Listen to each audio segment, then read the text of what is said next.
मु समस्त को स्वागत करुच्ची फोम ट्यूटोरियल यूट्यूब चैनल को। आज भिडियो आम आलोचना करवा सीपीएटी कॉमन पीजी एंट्रांस टेस्ट 2024 आमर जो प्रिपरेशन सीरीज चली तार पार्ट 36 बा भाग 36 संपर्क में आलोचना करवा। पूर्व आम अनेक गुड़े प्रसंग आलोचना कर सारी जे विषय वीडियो देखना डिस्क्रिप्शन लिंक अच्छे तुमने जाकि देखिपार ना foam tutorial YouTube channel playlist जो रही से सीपीएटी एंट्रांस 2024 रही तुम जाकि देखिपार प्रिवियस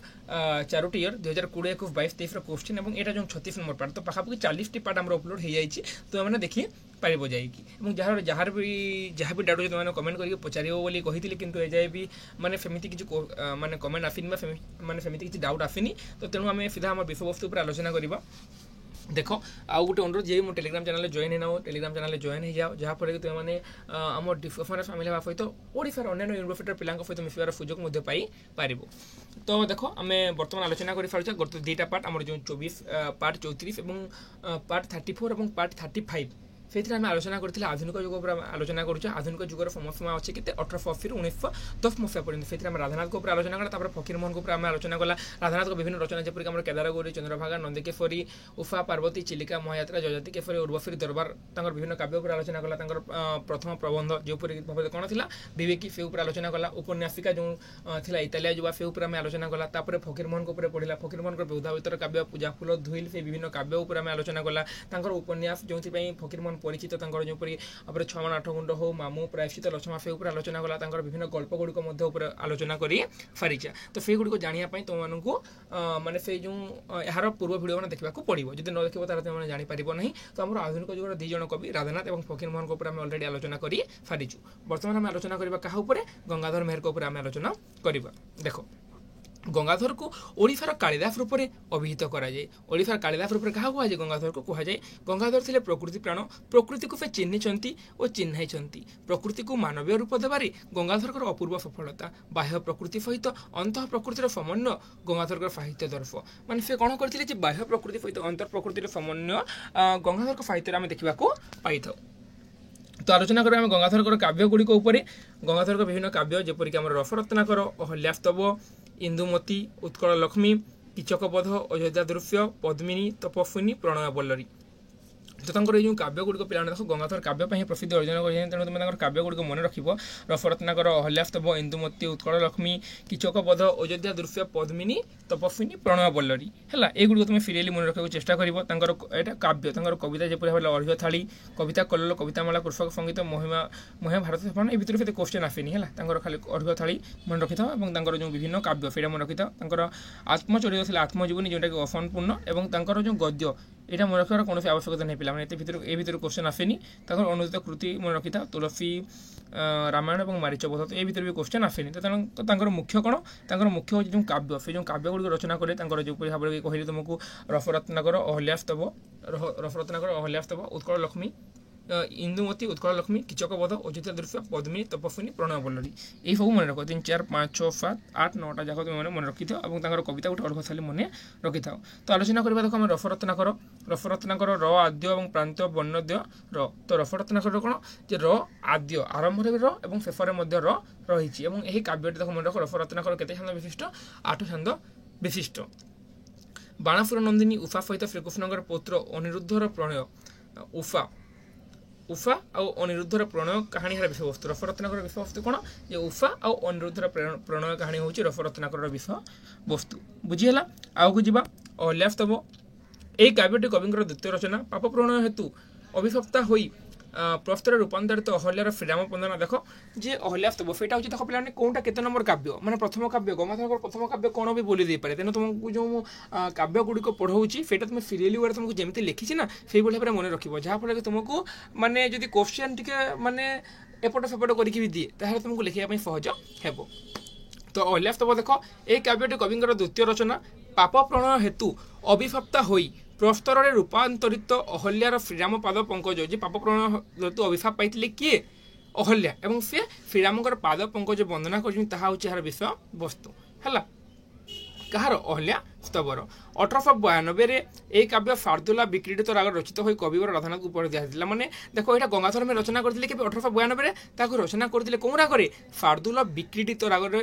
ফারদুল্লাহ বিক্রীডিত ছন্দরে রচনা করিকি সে কবিবর রাধানাথকে সে উপহার দিয়েছিল মাত্র কবিবরঙ্গ পরামর্শ ক্রমে বঙ্গলা ফ্রি রাগরে সেটা পরিবর্তিত হয়েছিল বুঝিগলা প্রথমে সেটা ফারদুল্লাহ বিক্রীডিত রাগরে লা এবং রাধানাথকে উপহার দিয়া হয়েছিল কোণ অহল্যা স্তব কিন্তু পরবর্তী সময়ের রাধানাথ রায়ঙ্কর পরামর্শ ক্রমে সেটা বঙ্গলা ফ্রি রাগরে রচনা করা যাইতিলা বা তাকে পরিবর্তন করা যাইতিলা ফারদুল্লাহ বিক্রীডিতরু বঙ্গলা ফ্রি কু বুঝিগলা নেক্সট দেখো ইন্দুমতি ଏହା ସ୍ୱଭାବ କବିଙ୍କର ସର୍ବପ୍ରଥମ ଆଧୁନିକ କାବ୍ୟ ଏହି କାବ୍ୟଟି କାଳିଦାସ ଓ ରଘୁବଂଶର ଅନୁକରଣ ରଚିତ ଇନ୍ଦୁମତି ପରୀକ୍ଷାରେ ପ୍ରଶ୍ନ ଆସିଯାଇପାରେ ତ ଇନ୍ଦୁମତି କେଉଁ କାବ୍ୟର ଅନୁସରଣ ରଚିତ ତୁମେ ଲେଖିବ କାଳିଦାସଙ୍କର ରଘୁବଂଶ ଅଯୋଧ୍ୟା ରାଜା ଅଜ ଏବଂ ବିଦର୍ଭ ରାଜାଙ୍କର ଭଗ୍ନୀ ଇନ୍ଦୁମତି ଦେଖ ତ ଇନ୍ଦୁମତିରେ କ'ଣ ଯେ ଅଜ ଆଉ ଇନ୍ଦୁମତିଙ୍କର ସ୍ୱୟଂବର କଥା ଏଥିରେ ବର୍ଣ୍ଣନା ହୋଇଛି ଶେଷରେ ଇନ୍ଦୁମତିଙ୍କର ଅକାଳ ବିୟୋଗ ଘଟିଛି ଏବଂ ତାଙ୍କୁ ଝୁରି ଝୁରି ଅଜ ମଧ୍ୟ ଦେହ ତ୍ୟାଗ କରିଛନ୍ତି ମାନେ କିଭଳି ଷ୍ଟୋରି ଦେଖ ପିଲାମାନେ ତ ଏଇଥିରେ ଅଯୋଧ୍ୟା ରାଜ ଅଜ ଓ ବିଦର୍ଭ ରାଜାଙ୍କର ଭଗ୍ନୀ বা বিদর্ভ রাজাঙ্কর ভৌণী ইন্দুমতির স্বয়ംবর কথা এতে বর্ণনা করা হয়েছে স্বয়ംবর সভা যে আয়োজন হতে জানিথিব যে ঝিও মানে গোটে ঝিওকে মানে দেখা অনেক জন বড় আসিথিবে এবং সেই ঝিওকে যে আকৃষ্ট করে পারা বা সে রাজকুমারী যে আকৃষ্ট করে পারা সে তাহাকে বিবাহ করে থাকে তো এতে অজ এবং ইন্দুমতি বিবাহ করছেন এবং পরবর্তী সময়ের ইন্দুমতিঙ্কর অকাল বিয়োগ ঘটিছে মৃত্যুবরণ করছেন এবং তাঁকু ঝুরি ঝুরি অজ মতো দেহ ত্যাগ করছেন তো ଏହା করুণ বিয়োগাত্মক রচনা এবং এটা ইন্দুমতি জানিল তো আমার কোণ আমি আলোচনা কলা পিলা দেখ আমি যেপরিক আমার রসরত্নাকর অহল্যা স্তব ইন্দুমতি আমি আলোচনা করে সারিছি নেক্সট রহিলা আমার কীচক বধ এই কাব্যটি ফাতছন্দ বিশিষ্ট রচনা এর কথাবস্তু কবি সারলা মহাভারতের বিরাট পর্বর সংগ্রহ করেছেন পরীক্ষার প্রশ্ন আসি যাইপারে যে কীচক বধর কথাবস্তু কেউঠার সংগৃহীত হয়েছে সেইটা কোণ সারলা মহাভারতের বিরাট পর্বর কবি তাকে সংগ্রহ করেছেন এতে সাতগোটি চরিত্রর অবতারণ করা হয়েছে সেমানে হেলে ভীম রাজা বীরা এতে ভিতরে কোশ্চেন আসেনি পিলাମାନେ খালি জানিথাও যে কীচক বোধ ফাতছন্দ বিশিষ্ট রচনা এবং সেটা সারলা মহাভারতর বিরাট পর্বর সংগৃহীত হয়েছে এবং আউ যদি আসি যাইপারে যে সেইথিরে 7 গোটি চরিত্রর অবতারণ করা যাইছি হেলা 4 গোটি পুরুষ চরিত্র এবং 3 গোটি নারী চরিত্র বুঝিগলা আউকে যা দেখো তপস্বিনী बहुत इंपोर्टेंट पिलाने बहुत माने गंगाधर केवल तपस्विनी ही बेसी प्रसिद्ध हो पारि या स्वभाव कविंर सर्वश्रेष्ठ कृति पिला तपस्विनी ही गंगाधर मेहर परिचित बाकी कौन से रचना से जब रचना कर नी भी ये तपस्विनी से परिचित हो पारि है एथिरे रामचंद्रंकर निर्वासित सीतांकर बाल्मीकि आश्रम कालादीपात जानी समस्त तपस्विनी विषयवस्तु कौन रही क्यों भाई भाव में रामचंद्र जिते लोक मान कथा शुणी प्रजा मान कथा शुणी सीता को छाड़ी देते सीता जाकि बाल्मीकि आश्रम आश्रिता होते बाल्मीकि आश्रम माने कालयापन करते से कथा वर्णना कराई 11टी सर्ग विशिष्ट तपस्विनी काव्य तो दुईटा जिन जानी था जे तपस्विनी काव्य एथिरे रामचंद्र द्वारा निर्वासिता सीतांकर बाल्मीकि आश्रम कालयापन कथा वर्णना कराई 11टी सर्ग विशिष्ट बुझीगला सरिला नेक्स्ट देख प्रणय बल्लरी ये प्रणय बल्लरी मोस्ट इंपोर्टेंट पिला अभिज्ञान फाकुंतलम नाटकर अनुसरण रचना परीक्षार प्रश्न आसी जापे प्रणय बल्लरी कौ काव्यर बा कौ नाटकर अनुसरण रचना कराई कहते फिर कौ नाटक कौ काव्य कहते कौ नाटक अभिज्ञान फाकुंतलम नाटकर अनुसरण में प्रणय बल्लरी रचना कराई तार नायक नायिका देख पिला दुष्मंत और शकुंतला प्रेम प्रणय विच्छेद तथा पुनर्मिलन चित्र ए वर्णना होती এবং 5টি सर्ग विशिष्ट तो यहाँ जो 3टी क्वेश्चन है तुम इंपोर्टेंट प्रणय बल्लरी कहार अनुसरण में अभिज्ञान फाकुंतलम तार नायक नायिका किए प्रणय बल्लरी दुष्यंत और शकुंतला बुझीगला और केतोटी सर्ग रही 7टी सर्ग रही प्रणय बल्लरी बुझीगला देख आगे देख अयोध्या दृश्य এই খণ্ডকাব্য মর্যাদা পুরুষ শ্রীরামচন্দ্র অযোধ্যা মানে জানিছ শ্রীরামচন্দ্রଙ୍କର বনগমন ঠার অযোধ্যা প্রত্যাবর্তন পর্যন্ত এবং এটা 3টি सर्गर সম্পূর্ণ তো এতে কোনসি মানে ইম্পর্টেন্ট কোশ্চেন নেই ছাড় উৎকল লক্ষ্মী এই খণ্ডকাব্যে কবি সমগ্র উৎকলর বিবিধ প্রাকৃতিক সৌন্দর্য বর্ণনা এমনি কোশ্চেন আসেনি ছাড়ি দিও এটা সেতে ইম্পর্টেন্ট হয়ে যদি দৃশ্য উৎকল লক্ষ্মী এতে সেতে ইম্পর্টেন্ট কিছু না পিলা মানে হল দেখ খালি জানি থাও সেটা গঙ্গাধর রচনা বলি ভারতী ভাবনার কিছু নেই পদ্মিনী দেখ এই কাব্যটি অসম্পূর্ণ অবস্থায় রহি যাই ইতিহাস প্রসিদ্ধ বীরঙ্গনা পদ্মিনী দেখ এই যে পদ্মিনী অসম্পূর্ণ অবস্থায় রহি যাই সেটা বীরঙ্গনা পদ্মিনীঙ্কর বিষয় সেটা বর্ণনা করা হয়েছে কিন্তু এই পদ্মিনী তোমাকে যে কহিলি পদ্মিনী হোক বা ভারতী ভাবনা হোক উৎকল লক্ষ্মী হোক সেইথিরে সেতে কোশ্চেন আসে না বা অযোধ্যা দৃশ্য হল तो देखो देखा भाषा साहित्य और संस्कृतिर रक्षक गंगाधर उल्लेखयोग्य कविता गुच्छ हूँ अर्घ्यथाली तुमको कही कविता गुच्छ हूँ अर्घ्यथाली यहाँ मन रख गंगाधर कविता गुच्छ जो अर्घ्यथाली से 39 क्षुद्र कविता स्थानित होती के जी आम प्रथम जानी अर्घ्यथाली कविता संकलन बा कविता गुच्छ बोले आम जहाँ कही तो कହାର गंगाधर मेहर रचना और से 39 क्षुद्र कविता स्थानित होती फनी विषय कविता मध्य भक्ति ये भितर क्वेश्चन आसेनि पिला यहाँ गोटे जानी उद्बोधन समस्त जानी गंगाधर मेहर उद्बोधन बोली अमृतमय मधुमय ताको मत बोली धर्मावतार ये सब गंगाधर मेहर रचना और ये सब कौन जे अर्घ्यथाली संकलन आसी अच्छी है यही ताको मत बोली धर्मावतार कविताटी तथाकथित हाकिम मान कवि व्यंग कर बुझीगला से समय जो हाकिम मान तो आम मैंने आलोचना कला गंगाधर विषय जहाँ जहाँ भी इंपोर्टेंट था से सब मैंने तुमको मुझे बुझे देली तो आम 3 जन कवि सरीगले आधुनिक जुगर जपरिक आम मैंने कहीपर राधानाथ राय फकीरमोहन सेनापति और गंगाधर मेहर तापर आलोचना करवा आधुनिक जुगर आउ जन प्रसिद्ध कवि जे होती मधुसूदन राव तांको आम आलोचना करवा देख मधुसूदन राव से थे ब्रह्मवादी मनीषी सुतरांग उत्कल सारस्वत वितान से ब्रह्मज्ञ मधुसूदन नाम सु परिचित शिव दृष्टि नहीं से जगत को और जीवन को देखी से थे शिवर सन्धानी तेणु विश्व प्रति अमृत दृष्टि मधुसूदन कटक एफए श्रेणी छात्र थिबा समय दर्शन शास्त्र अध्यापक हरनाथ भट्टाचार्य प्रभाव परीक्षा प्रश्न आसवे पे जे क्या प्रभाव में मधुसूदन ब्राह्मधर्म ग्रहण करते से हरनाथ भट्टाचार्य प्रभाव में ब्राह्मधर्म ग्रहण करते किए मधुसूदन राव है मधुसूदन सृजन मूल स्वर था आशावाद आनंदवाद और ब्रह्मवाद 1907 मधुसूदन इंग्रेज सरकार द्वारा देख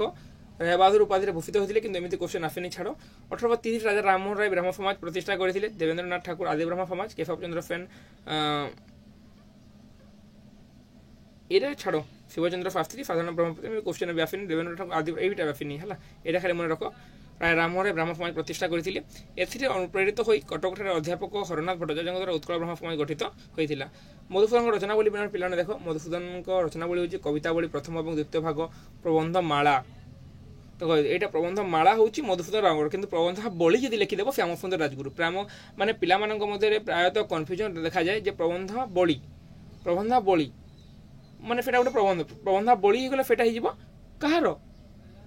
श्याम सुंदर राजगुरु किंतु प्रबंध माला देटा मधुसूदन छांदमाला वर्णबोध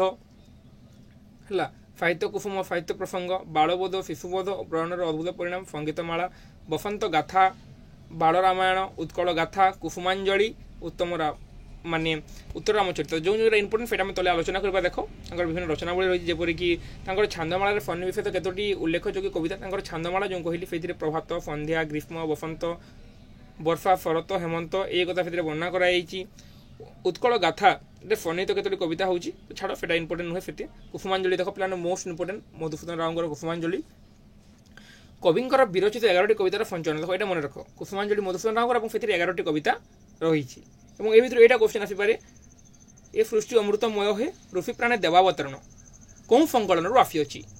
से तुम देख मधुसूदन राव कुसुमांजलि संकलन और बाकी तो इंपोर्टेंट हुए देखो ये सृष्टि अमृतमय हे ऋषि प्राणे देवावतरण मन रख ब्राह्मधर्म दीक्षित कविंर नवजुगर अभिषेक कवितार ब्राह्मधर्म वंदना स्थानित होती है इंपोर्टेंट हुए से तो मन रखिल महादेवी भिक्टोरिया और फोकलहरी कविता दुईटी फोकगीतिका रचना करते पे महादेवी भिक्टोरिया और फोकलहरी महादेवी भिक्टोरिया महाराणी भिक्टोरिया तीर भाव में फोकलहरी सार वासुदेव फुढरदेव वियोग से रचना करते तो महादेवी भिक्टोरिया से रचना करते क्या वियोग जे से समय इंग्लैंड राणी थे जो भिक्टोरिया से जो मृत्युवरण करते से लिखिते महादेवी भिक्टोरिया और फोकलहरी वासुदेव फुढरदेव वियोग से फोकलहरी मत रचना करते किए मधुसूदन राव बुझीपार देख आगे को देख पे जो डाउट रोचे जो जगह बुझी न पार तुम मत स्क्रीनशॉट नहीं डायरेक्ट मेसेज कर पचारि पार ना भिडियो तो टाइम लिखिदेव माने यहाँ जब पढ़े किसी डाउट रहा सार 13 मिनिट 35 सेकेंड 10 मिनिट 40 सेकेंड आप जो जिन कहली से जिन बुझीहलानी आउ थे बुझे दिखाँ ताल मुझे कौन करी जो नेक्स्ट क्लास तुमको जो पढ़ेबी से पुणी थे से तुमको फास्ट बुझेदेवी और अन्य किसी आलोचना करी बुझीहला बसंत गाथा देख बसंत गाथा ये 27टी कविता रही यहाँ खाली मन रख बसंत कथार केतोटी 27टी कविता रही से गुड़ चतुर्दश पदी कविता बा फनेट बसंत कथा कौन चतुर्दशी पदी चतुर्दशी पादी कविता बा फनेट से सब जहाँ रचना कर सब चतुर्दशी पाद रचना कर कवितावली रहा कवितावली से इंपोर्टेंट पे छाड़ तो एतिकी ही थिला आमे तांकर जो मुख्य मुख्य जिनिस जो थिला फेटा में आलोचना करि फारिला कहार मधुसूदन राव ऊपर मुख्य जिनिस गुड़ जो थिला फेटा में आलोचना करि फारिला जहाँ जहाँ मोस्ट इंपोर्टेंट फेटा मुझे तुमको कहीदेली तो जानिलो मोर फरीगले कि आमर जो राधानाथ राय फकीरमोहन सेनापति गंगाधर मेर मधुसूदन राव को ऊपर आमे आलोचना करि फारिला तो जानिलो पे देखो ये बसंत कथा मोस्ट इंपोर्टेंट चतुर्थ पदिवा फोनेट और से 27 कविता रही सहित तुम जो कुसुमांजलि यहाँ मोस्ट इंपोर्टेंट बुझीगला ए सृष्टि अमृतमय बा कहली बा ऋषि प्राण देवावतरण जो कहली फेटा मन रखा चेष्टा कर है उत्कल गाथा फेर हिमाचल उदय उत्सव जो फेटा मैंने कहार कविता पढ़ी जाई पारे तो मधुसूदन राव बाबद से क्वेश्चन आसेनि बाकी तुम मन रखी थाओ है तापर देख आमर रही नंदकिशोर बड़ को आलोचना करें बर्तमान देख के नंदकिशोर बड़ बोधे सरी जी पार्टे गोटे पार्टे है नंदकिशोर बड़ को आलोचना करदे देख बर्तमान नंदकिशोर बड़ पल्ली जीवन पल्ली प्रकृति और पल्लीर विविध विभाग को टिकिनिखि भाव में चित्रण कर नंदकिशोर बड़ ही एकमात्र सार्थक कवि जे पल्ली कवि भाव नंदकिशोर बड़ परिचित पिला माने पल्लीर जीवन हो पल्लीर प्रकृति हो पल्लीर विभिन्न विभाग पल्लीर आम जो गाँव कथा कही तार विभिन्न विभाग को टिकिनिखि कर चित्रण कर नंदकिशोर बड़ ही एकमात्र समर्थ कवि उत्कल पल्लीर स्वभाव सुंदर और शांत स्निग्ध रूप को साहित्य मध्य रूपायित कर अति सिद्ध हस्त एवं ए दिगरे थिले सर्वप्रथम ओडिया कवि एणु तांको कहुए पल्ली कवि तो पल्ली कवि बोली कहुए नंदकिशोर बड़ को एवं पल्लीर से स्वभाव सुंदर व शांत स्निग्ध रूप को साहित्य मध्य रूपायित कर अति सिद्ध हस्त माने पल्लीर चित्र को बहुत सुंदर भाव से चित्रण कर 1924 ख्रीष्टाब्द इंग्रेज सरकार रायबहादुर उपाधि मैं रायबहादुर उपाधि से इंपोर्टेंट हुए पे छाड़ नंदकिशोर मुख्यतः रोमांटिक कवि नंदकिशोर सृजन संभार होउची पल्ली चित्र प्रथम भाग देख नंदकिशोर जो पल्ली चित्र प्रथम भाग रचना करते रही पल्लीवासी ग्राम खला ग्राम चाटफाड़ी ग्राम तोटा ग्राम देवता ग्राम महादेव ग्राम श्मशान ग्राम हाटर कथा से वर्णना कर पल्ली चित्र प्रथम भाग में पल्ली चित्र द्वितीय भाग कौन रही विभिन्न ऋतु ग्रीष्म वर्षा शरत हेमंत शीत बसंतर कथा वर्णना कर पल्ली चित्र तृतीय भाग में वर्णना कर उत्कल शिल्पी उत्कल कृषक उत्कल ललना बाल्य विधवा मैंने ये भर क्वेश्चन आसेनि खाली जानी तो पल्ली चित्र क्या रचना पल्ली चित्र हूँ नंदकिशोर बड़ रचना कि मन रही पे मैंने पल्ली चित्र सब कौन प्रथम भाग में गाँव कथा सब वर्णना कराई द्वितीय भाग ऋतुर कथा और तृतीय सब उत्कल उत्कल लगी देख तो आराम से तुम यहाँ मन रखिले भी मन रही उपन्यास देख कहार नंदकिशोर बड़ उपन्यास नंदकिशोर बड़ उपन्यास देख कनकलता एथिरे राजेन्द्र चरित्र अच्छी और से समाज प्रचलित बाल्य विवाह और कुसंस्कार विरोध विरोध तो जानी था तो आम से डिटेल्स आलोचना करें तेणु जानी था जे कनकलता उपन्यास कहार कनकलता उपन्यास हूँ नंदकिशोर बड़र और राजेन्द्र चरित्र से अच्छी राजेन्द्र चरित्र कौन अच्छी मैंने लिखा कनकलता उपन्यास है तो ऑप्शन भी देती चारोटी भी देती ए मध्य कनकलतार चरित्र किए तो जो कनकलतार मुख्य चरित्र हूँ राजेन्द्र और सी कौन कर समाज में जो प्रचलित बाल्य विवाह और कुसंस्कार से घोर विरोध कर समाज जो थी से समय बाल्य विवाह था छोट छोट बेलू जो मैंने छोट छुआ को जो बह कर दिया समाज में जो कुसंस्कार होता है घोर विरोध कर किए तार घोर विरोध कर राजेन्द्र बुझीगला काव्य देख नंदकिशोर काव्य फर्मिष्ठा कृष्ण कुमारी सीता बनवास ये तीनोटी काव्य मन रख नंदकिशोर बड़र फर्मिष्ठा कृष्ण कुमारी सीता बनवास फर्मिष्ठा देख फर्मिष्ठा एकादश छंद विशिष्ट यही काव्य दैत्यगुरु शुक्राचार्य कन्या देवजानी सहित यजादी बह और देवजानी पक्षी फर्मिष्ठा देवजानी दासी रूपे रही प्रसंग तो जानी था यहाँ किसी इंपोर्टेंट नहीं फर्मिष्ठा खाली एकादश छंद विशिष्ट और ये शुक्राचार्य देवजानी प्रसंग रही तो यहाँ बहुत सुंदर स्टोरी अच्छी फर्मिष्ठार बहुत सुंदर अच्छी आम जो आलोचना करवा भी हो जाता कि समय अभाव दृष्टि मैंने सबकि को मैंने केमी फट्रे पढ़े खाली फेटा चिंता करी तुम क्लास आरंभ कला मत तुमको जो इंपोर्टेंट खाली फेटा को कभर करके सारे चेष्टा करुच्ची है देख आम कृष्ण कुमारी यहाँ पांच गोटी स्वर्ग विशिष्ट और एक ऐतिहासिक विषय वस्तु को रचना कर सीता बनवास यह चतुर्दश स्वर्ग विशिष्ट रचना तो है आम तीनोटी जपरिक फर्मिष्ठा कृष्ण कुमारी और सीता बनवास तापर गीति कविता देख कहार गीति कविता नंदकिशोर बड़ गीति कविता देख निर्झरिणी बसंत कोकिल नानाबाया गीत प्रभात संगीत नानाबाया गीत पे कहार रचना नानाबाया गीत प्रभात संगीत नानाबाया गीत हूँ आम नंदकिशोर बड़ रचना पल्ली चित्र निर्माल्य जन्मभूमि ये सब रचना निर्झरिणी कवितार संकलन स्थान पाई कविता गुड़ क्यों संकलन कौन स्थान पाई पे सीपीटी एत भर क्वेश्चन दिए तेणु आम से भर आलोचना करवा ना तो आ गोटे इंपोर्टेंट क्वेश्चन आम रही देख जे छद्म नाम नंदकिशोर बड़ छद्म नाम कौन था फ्रीनो বা ফ্রিন কাহার ছদ্ম নাম নন্দকিশোর বরা। সেই সময় কোণ হোলা পিলামানে যেকোন প্রসিদ্ধ কবি হুঁতু সেমানে নিজ ছদ্ম নামরে ফকিরমোহন সেনাপতি এপরি ধৈর্যটি ছদ্ম নামরে মানে মানে ছদ্ম নাম ଦେଇକି রচনা করুଥିଲେ নিজ নাম দৌনথিলি ସେମାନେ ছদ্ম নাম ଦେଇକି ସବୁ রচনা କରୁଥିଲି। তো আমি জানিগলা আমার যে ইম্পর্টাট কোশ্চিন গুড়িক যে আমার যে তাঁর গীতি কবিতা গুড়িক যেপরিক আমার নির্ঝরিণী হল, বসন্ত কোকিল হল, নানাবাই গীত, প্রভাত সঙ্গীত কাহার কহিলে তুমি আরামসে লিখিপার। তাপরে তাঁর যে সীতা বনবাস, কৃষ্ণকুমারী, শর্মিষ্ঠা তিনো গোটি কাব্য উপন্যাস, তাঁর কনকলতা, তাঁর পল্লীচিত্র এসব উপরে মধ্যে আমি আলোচনা করে ফেলা। তো নন্দকিশোর বরাঙ্ক বাবদরে মধ্যে আমি জানিগলা। তো বর্তমান যে আমি যে আলোচনা করছি কোন যুগ সম্পর্কে, বর্তমান যে আমি আধুনিক যুগ সম্পর্কে যে আলোচনা করছি, আধুনিক যুগর প্রায়তঃ আমার যে মুখ্য কবি মানে যে কি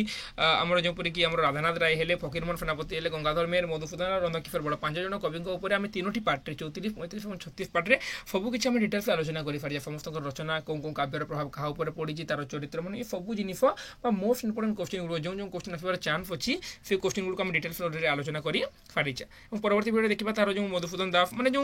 फेटा थे मुख्य कवि ना कि समय जो पाखर कवि मैंने जो आम आलोचना करवा कि से क्वेश्चन आसपे। तो फेटा बर्तमान भिडियो को लंग करवानी आमर होगा पाखापाखि आमर 21 मिनिट होगा तेणु भिडियो को लंग करवानी। मुझे तुम भिडियो को सब चाहे पे 20-25 मिनिट भर रखापी और भिडियो को मुझे अधिक लंग करने के चाहे कहीं देख फेटा तुम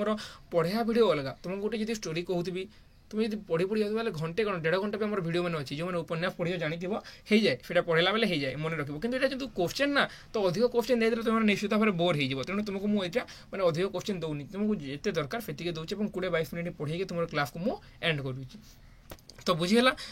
তো পরবর্তী ভিডিও আমি আলোচনা করা মধুসূদন দাস বাবদরে, চিন্তামণি মহান্তি বাবদরে যে মানে কম কম রচনা করি তাঁর যে মুখ্য মুখ্য পয়েন্ট সেটা গুড়িক আমি আলোচনা করি। বর্তমান আমার যে আধুনিক যুগের প্রমুখ কবি মানে তাঁর উপরে আমি অলরেডি আমি আলোচনা করে ফারিলে। তো এই ভিতরে যদি কারো কিছু ডাউট থাকবে, কিଏ କିଛି যদি বুঝি ন পারিথিব বা তোমাকে যদি কোন কোশ্চেন ডাউট লাগিলা বা তোমাকে লাগিলা যে ফার আউ কিছু যোড়ি থানতে কি ছাড়ি হয়েগলা তাহলে নিশ্চিত ভাবে মধ্যে কমেন্ট করি তুমি মানে কহিপারিব যাহাফলে কি তোমার কমেন্ট মু পিলাମାନେ পিন କରିଦେବି। ମୋ ଭିଡ଼ିଓ ଯେତେବେଳେ ମୁଁ ପିନ୍ କରିଦେବି ଯେକୌଣସି ଛୁଆ ଆସିଲେ ପ୍ରଥମେ କମେଣ୍ଟ ପଢ଼ନ୍ତି ତ କମେଣ୍ଟ ପଢ଼ିଲେ ଜାଣିପାରିବେ ଯେ ହଁ ସେଇଟା ଠିକ୍ କହୁଛି ବୋଲି ବୁଝିହେଲା ଏବଂ ତୁମର ନିଜର ମତାମତ ମଧ୍ୟ ଅନ୍ୟମାନେ ଜାଣିପାରିବେ ଏବଂ ଅନ୍ୟମାନଙ୍କ ପାଇଁ ସେଇଟା ସୁବିଧା ମଧ୍ୟ ଯୋଗାଇବ। ତ ଆଜିର ଭିଡ଼ିଓକୁ ଆଉ ଅଧିକ ଲଙ୍ଗ କରିବାନି, ଆଜିର ଭିଡ଼ିଓକୁ ଏତିକି ରଖିବା। ଯିଏ ବି ମୋ ଟେଲିଗ୍ରାମ ଗ୍ରୁପରେ ଜଏନ୍ ହେଇନ ଟେଲିଗ୍ରାମ ଗ୍ରୁପରେ ଜଏନ୍ ହେଇପାରିବ ଯାହାଫଳରେ କି ତୁମେମାନେ ଆମ ଟେଲିଗ୍ରାମରେ ଯେଉଁ ଡିସ୍କସନ୍ ହୁଏ ସେଇ ଡିସ୍କସନ୍ରେ ସାମିଲ ହେବା ସହିତ ଓଲ୍ଡ ଫେର୍ ଅନ୍ୟାନ୍ୟ ୟୁନିଭର୍ସିଟିର ପିଲାଙ୍କ ସହିତ ତୁମେମାନେ ଯୋଡ଼ି ହେବାର ସୁଯୋଗ ମଧ୍ୟ ପାଇପାରିବ ହେଲା। ଆଉ ଯେଉଁମାନେ ସିପିଟି ଏଣ୍ଟ୍ରାନ୍ସ ଆପ୍ଲାଏ କରିନ ପିଲାମାନେ ମୁଁ ଭିଡ଼ିଓ ଅଲରେଡ଼ି ଛାଡ଼ି ଦେଇଛି, ତୁମେ ନିଜେ ସେଇ ଭିଡ଼ିଓକୁ ଦେଖିକି ନିଜେ ନିଜେ ମଧ୍ୟ ଆପ୍ଲାଏ କରିପାରିବ। କୌଣସି ଦୋକାନକୁ ଯିବାର ଆବଶ୍ୟକତା ନାହିଁ, ନିଜେ ନିଜେ ନିର୍ଭୁଲ ଭାବରେ ଆଉ ଥରେ ଚେକ୍ କରିକି ମଧ୍ୟ କରିପାରିବ। ଏବଂ ଯେଉଁମାନେ ଭୁଲ ଭାବେ କରିଦେଇଛ ସେମାନଙ୍କ ପାଇଁ ଗୋଟେ ଡେଟ୍ ଆସିବ, ସେଇ ଡେଟ୍ରେ ତୁମେମାନେ କ'ଣ ଯେ ତୁମର ଯେଉଁ ସେ CF ଫର୍ମକୁ ତୁମେମାନେ ଚେଞ୍ଜ କରିପାରିବ। ବର୍ତ୍ତମାନ ଚେଞ୍ଜର ଅପସନ୍ ତୁମେ ସେହିଦିନ ତୁମେ ସେ ଫର୍ମକୁ ଚେଞ୍ଜ କରିପାରିବ। ତ ପୁଣି ଦେଖା ହେବା ଆଗାମୀ ଭିଡ଼ିଓରେ। ଆଜିର ଭିଡ଼ିଓକୁ ଏତିକି ରଖିବା। ଭିଡ଼ିଓଟିକୁ ଶେଷ ପର୍ଯ୍ୟନ୍ତ ଦେଖିଥିବାରୁ ସମସ୍ତଙ୍କୁ ଧନ୍ୟବାଦ। ଜୟ ଜଗନ୍ନାଥ। ପୁଣି ଥରେ ସମସ୍ତଙ୍କୁ ହୃଦୟରୁ ଧନ୍ୟବାଦ। ଜୟ ମା ସମଲେଇ।